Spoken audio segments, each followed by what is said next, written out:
Hello everybody and welcome to another Beyond All Reason video. Today we have a submitted review for a change sent to us by one of the players. I will not say who because it will give you maybe spoilers, but we are on the map of Aurelia. It's been a little while since we've seen this map, and just a quick overview for those that are not aware. So water channel down the right, obviously. These sets of mexes here can only be attained by going to the water, which is 6 total metal extractors. You've got a area in the middle here, which is also only obtainable via water. And this often is left pretty much unopposed, and the same with the right-hand flank is pretty much left unopposed. Most of the time we've seen this map with players focusing purely on the land. Now, these high grounds off to the left make a very strong defensive position and a bit of a choke, which makes it easier to defend along those lines. And in one of the previous matches, we actually saw long-range plasma cannons built on this high ground over here and made for quite a lot of damage, as both of them can hit the Eva player's base. Now, surprisingly, both Wraxell here and Contra starting in a very, very defensive far back position. We've often seen a lot of players here starting at this double metal point, with the idea being that your factory gets built very close to the front line, meaning that you can contest the middle and the left a lot easier. However, it does mean that your basic economy is easily gets raided if you're not careful, and you start off with a lot less metal. Now, looking at the actual players here as we zoom on down, Wraxell today is currently playing Armada and has also built the bot lab to begin with, whereas their opponent Contra is going Armada and also has gone bots. Now we can see Armada, Contra rather, investing into quite a lot of windmills, even though wind is currently down at 6. Wraxell, though, instead deciding to focus mostly on solar production. Now, this does mean Wraxell has less metal, and being that his gun vehicles requires quite a lot of metal to build. But he can reclaim this at a later date, considering all it did was cost metal, and there's about 600 worth of metal just sat there currently. Oh, it says it literally in the bottom corner. Now, no early raids have gotten through the middle line yet, but these ticks around the left have managed to make it round, and Wraxell is too busy focusing on this micro on the middle that he hasn't actually noticed these ticks in the base. Ooh, will they actually get that? Very close to getting that construction vehicle. And a tick round the back will not accomplish anything either. Now, in the middle, generally ticks do a lot better than rovers, especially when they are microed. And we can see just from looking at the debris here, there's a lot of dead rovers. And you'll be able to tell as well when these ticks come in now. Just look, most of those took damage before even dealing anything to the ticks. But Wraxell definitely expanding better so far, with this construction vehicle managing to get quite a lot of metal extractors ahead of what Wraxell has. Wraxell, though, still not rebuilding this left metal extractor, which is a bit of a mistake. Too busy focusing on micro at the moment to concentrate on that. Now's just noticed. One advantage, as we're seeing here, Wraxell going a vehicle, is that he has the access to the amphibious construction vehicle. And what that means is that he can get all of those metal extractors in the water that is going to be completely uncontested for the majority of the game. Especially with Contra going bots. It gives them no access to anything waterbound. in the tier 1 phase, at least, as we select the lab here. See, all he's got is anti-air. Now, Tech 2, he will have... can't remember what the name of it is now. I think, is it Ducks? I think might be the Cortex one. But it will get an amphibious unit in Tech 2. If this game gets to Tech 2, that is. Both players kind of just posturing for position. We can see Contra here using this construction bot to already blockade this right-hand side, as we mentioned earlier on, with a couple of laser towers. It's a very, very strong defensive position, and that means he can send most of his units down the middle and just kind of end up being defensive off to the right instead.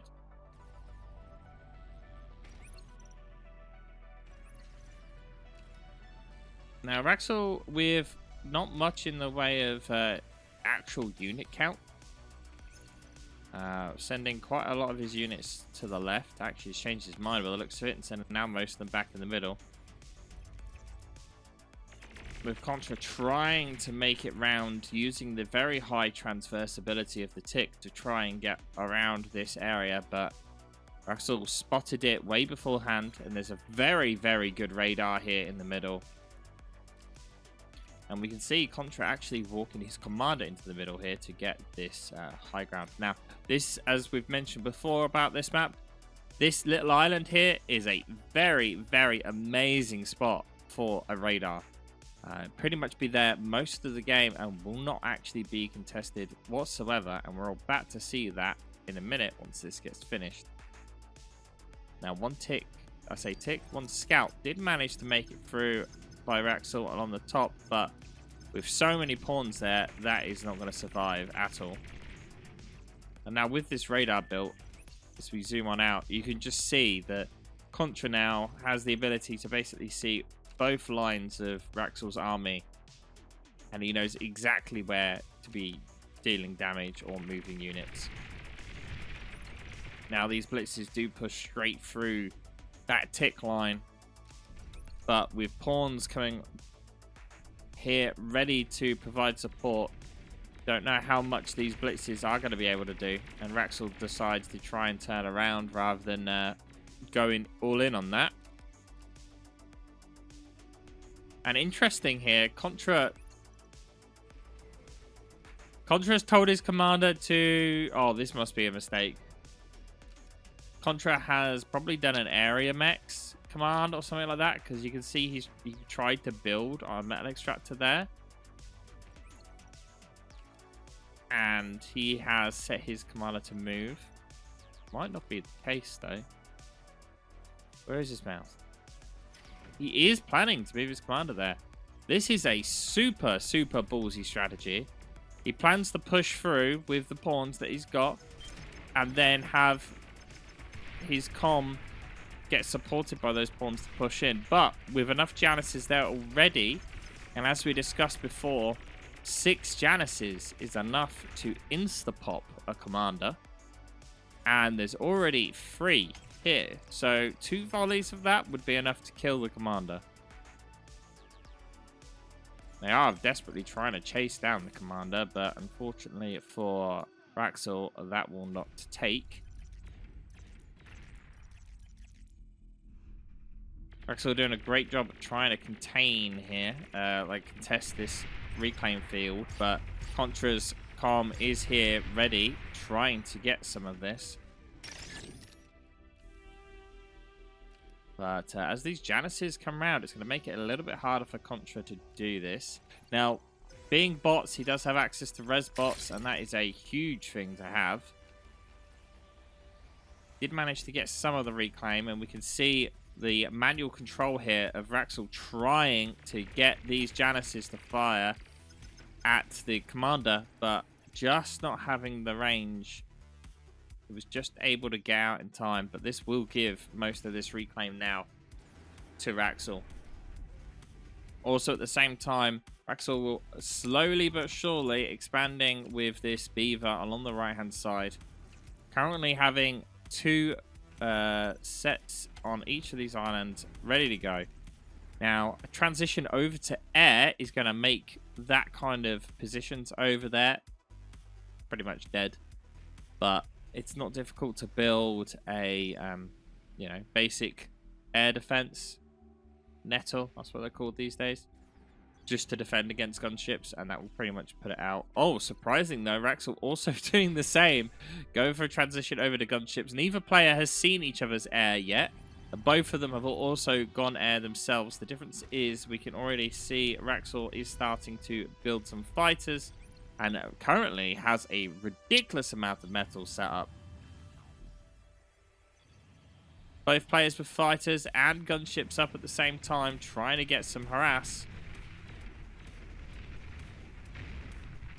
I kind of find it funny that both players doing the exact same thing here.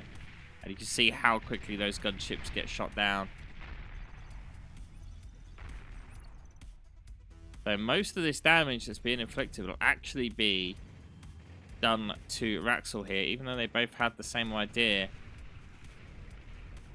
Nowhere near enough fighters up for Wraxell just yet, nor any air defense units whatsoever.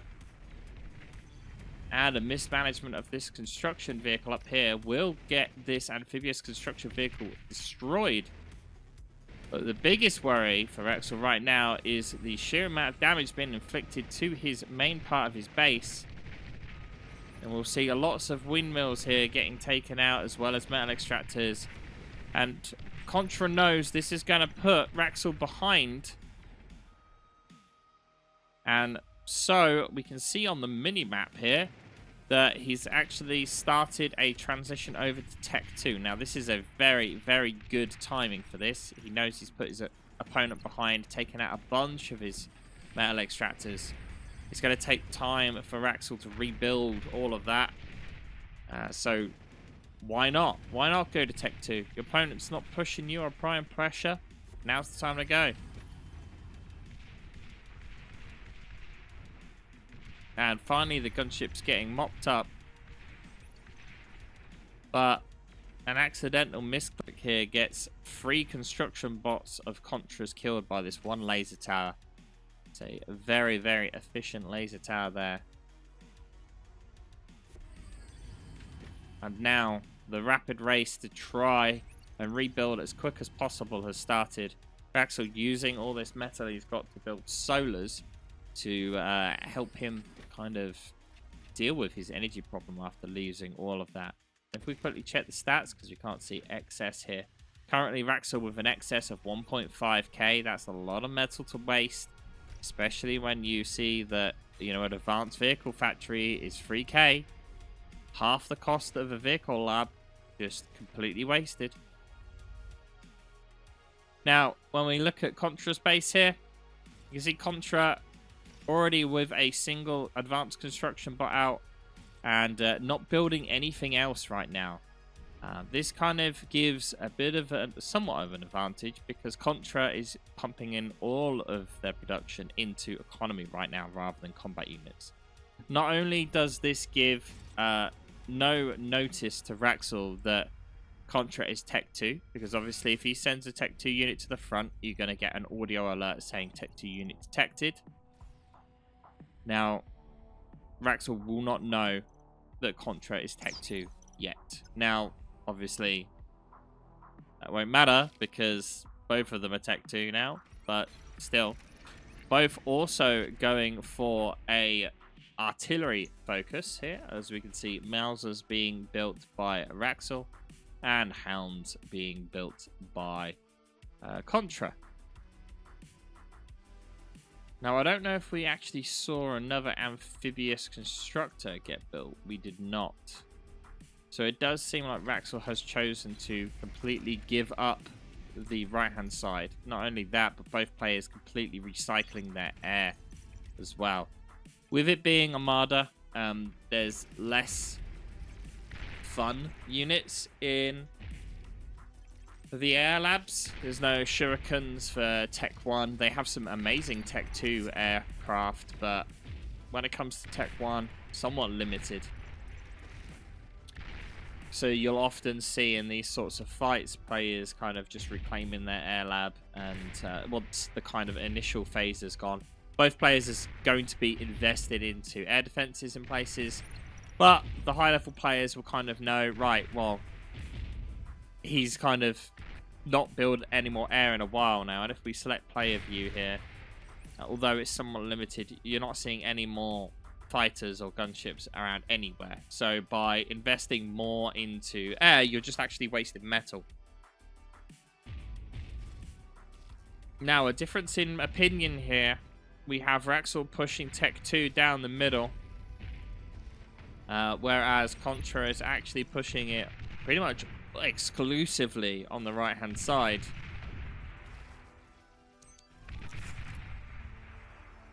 Now, an attempt to get a radar jammer up here on the left. You don't often see those in 1v1s, but they will be effective at kind of dealing with the hounds, at least for now. Oh, the EMP bots are a real problem. Oh, and Wraxell actually using... Is he going to use the high ground? Now, this will... If he does manage to hold and secure this high ground, that will be a very strong advantage, but it doesn't look like that's going to be the case, as these huge amounts of pawns will kill these Mousers very quickly.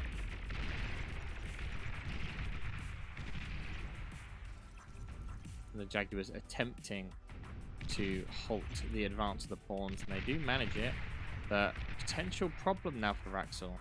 Wraxell pushing all of his forces up onto this hill and deciding of the wise move here of not getting them all trapped up on this area up here. Now, the problem with Mousers, they have very limited firing arc, as opposed to hounds, which have a 360-degree firing arc, which makes it pretty difficult for Wraxell to do a retreating attack here with the Mousers. He kind of has to turn them into the hounds every now and again, and you can see that that's caused him to actually lose both of them. Kind of similar to how Cortex have the Banisher, where it can't shoot directly behind. That's exactly the same thing here.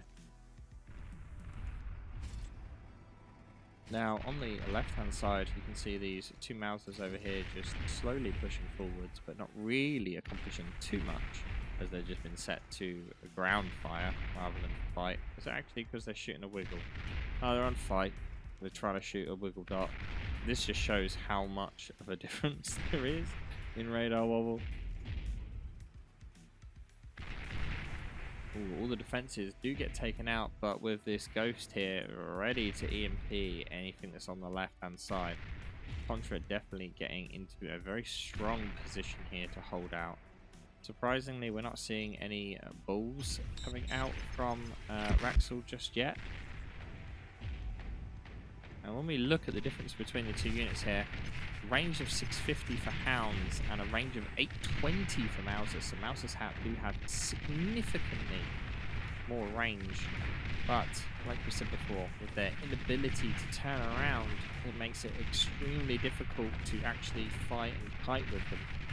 And this is a significant force of hounds now that seems to be being split up by Contra instead. And now the question is, what is Wraxell going to do? Wraxell really needs some units to kind of field for the Mousers in front. And a lot of these Mousers actually facing the wrong way.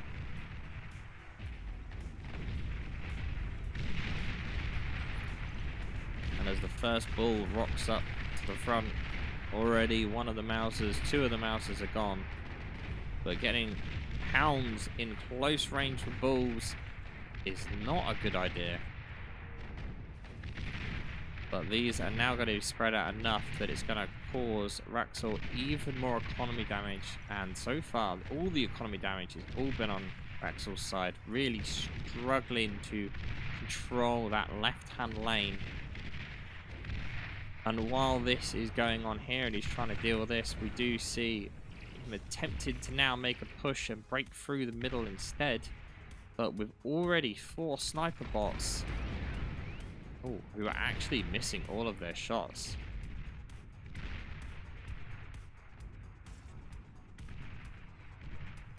Contra just not... well, Contra's doing a great job, actually. Wraxell just not able to micro his fronts correctly. This line here, extremely exposed. Losing pretty much all of its units before it even gets anywhere near. And now he's already forcing them back. Whereas the Bulls here trying to defend, they will kill the Hounds relatively quickly.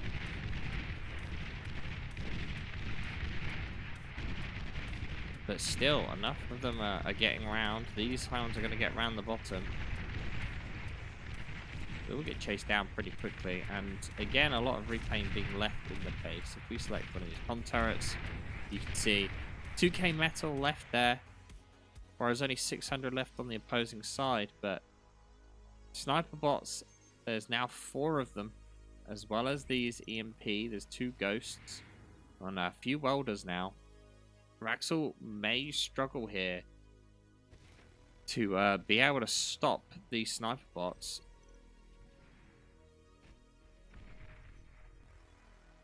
And actually stopping production as well now, which is extremely dangerous. Does Wraxell even see the units in the middle? He does. He is aware of the units in the middle. He has nothing to defend against them whatsoever at the moment. Instead, deciding to apply pressure along the left-hand flank. And we can actually see that rather than trying to counter that pressure, Contra is retreating drastically with all the units in the middle, which is extremely surprising here. And Wraxell, rather than actually pushing with these units to try and get round and try and do some damage, deciding to try and hold this left-hand side within the... Is it inside the radar jammer? It is inside the radar jammer's range. However, a bit late because they've already been spotted. As Wraxell finally goes in for an attack, the Contra's comm is here, and comm has definitely been killed by a lot less in the past.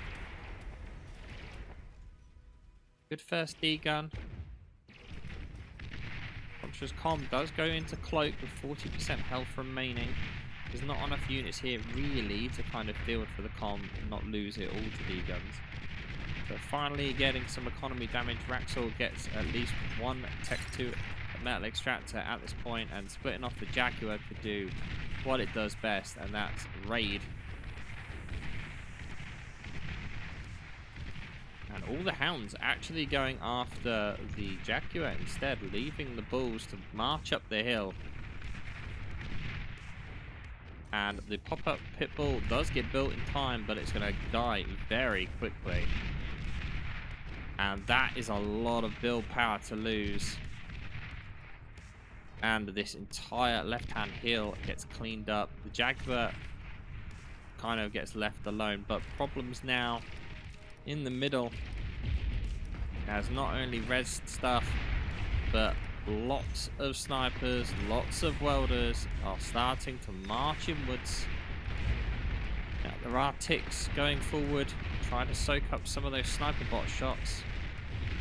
But Wraxell does not have forces here to field for these Mausers, and they are just taking the brunt of the damage here. But surprisingly enough to hold off Contra for now.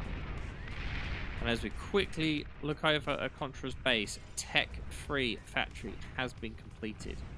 We do only have a single fusion powering it, and as well as a lot of windmills. But tech-free up, Razorback already out. Whereas Wraxell is sticking on Tech 2 vehicles and ticks. Wraxell extremely struggling with energy at the moment. Wind is down to basically nothing, and that's going to cause problems. But with 6,000 metal saved up, ready to go, what is his plan? What is he going to build? I'm curious as to what this is waiting on. Where is his Tech 2 constructor? There. Okay. Now here comes the Tech 3. Making extremely short work of all of those ticks, but a Razorback is not the strongest of Tech 3s in the world. And especially when it's shooting a wreck instead of shooting the bull. And now that is going to be a huge chunk of reclaim, as only 2 units gets destroyed by that Razorback. Oh, in the meantime, some bulls actually managed to make it into Wraxell's base, getting some energy converters and a little bit of wind. That's some well-played bulls there. Those were the bulls from up here from earlier on. They actually just ended up going around here like this and then into the base. And we do see marauders coming out from Contra as well. And Wraxell knows that his opponent is tech 3. And the wise move here. Starlights. Although he still needs units to field for these Starlights to defend against any sort of pushing attack. These will make very short work of these low health tech 3s. I say low health. They've still got a lot of health when compared to other units. But they're still relatively squishy. And so are these marauders now. They are only got 4,900 health, and when we look at the bull, a full health bull has 4,600, so only a little bit more than a bull.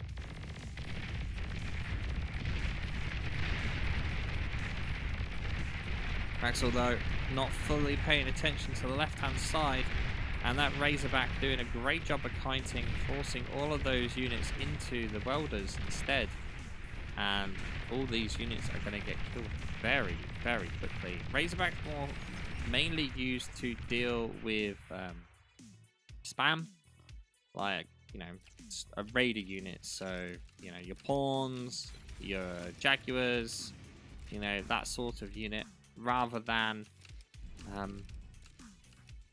bulls and stuff like that. Now, surprisingly, we're seeing Wraxell deciding to build a lot of pawns here to field for the pulsars.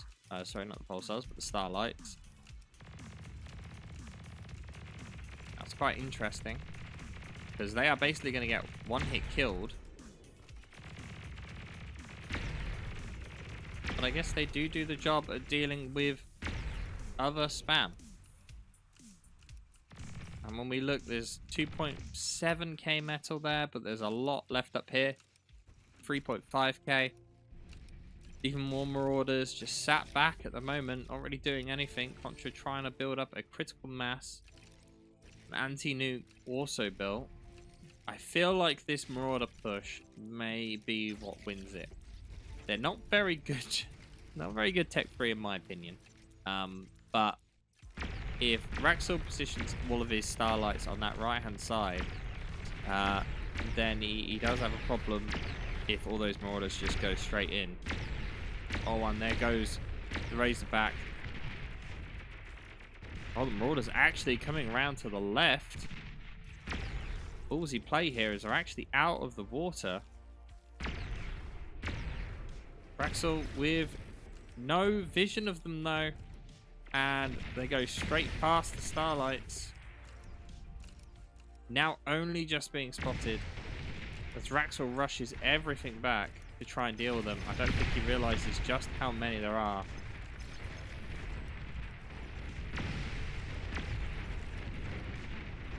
And instead, he's actually turning the Starlights round here in the hope to stop this push. Sprinters, as well as more marauders, rushing through. And if they get the Starlights, they do go up with a pop. But the biggest threat is this here. Wraxell D-Guns 2, 3. Doesn't look like he's going to be able to get the fourth there, as Wraxell's comp down to 37% health. Being completely surrounded right now. There is no radar, so they can't see the commander, but this is probably going to be GG here for Wraxell as he loses most of his base. The marauders down the bottom doing a tremendous job at taking out a huge amount of damage. And as we see a fusion go up, probably killing the anti-nuke with it. There he goes, the anti-nuke is destroyed as well. Now, Contra doesn't have a nuke, but that doesn't matter, as this is just going to be too much damage to come back from in such a short span of time. And as even more energy converters go up, they were only Tech 1, but That is just so much damage, and Wraxell calling the GG on that. That's a fair play. Contra amassing just a decent enough amount of Marauders to make an impact, and Contra was just kind of extremely lucky there that the pulsars, the starlights, sorry, were pulled so far forward. If there was a radar, or if Wraxell had his starlights in a better position, I think those Marauders would have maybe still got through. But at this point, with the scale of the economy, Contra just massively outscared Wraxell in the end. But well played, both players. Thank you all for watching. Don't forget, if you've got your own video that you want to send in, either send me on Discord, link me to the replay on the website, or you can just send me an email. Thank you all for watching. Don't forget to hit subscribe, and I'll see you guys next time.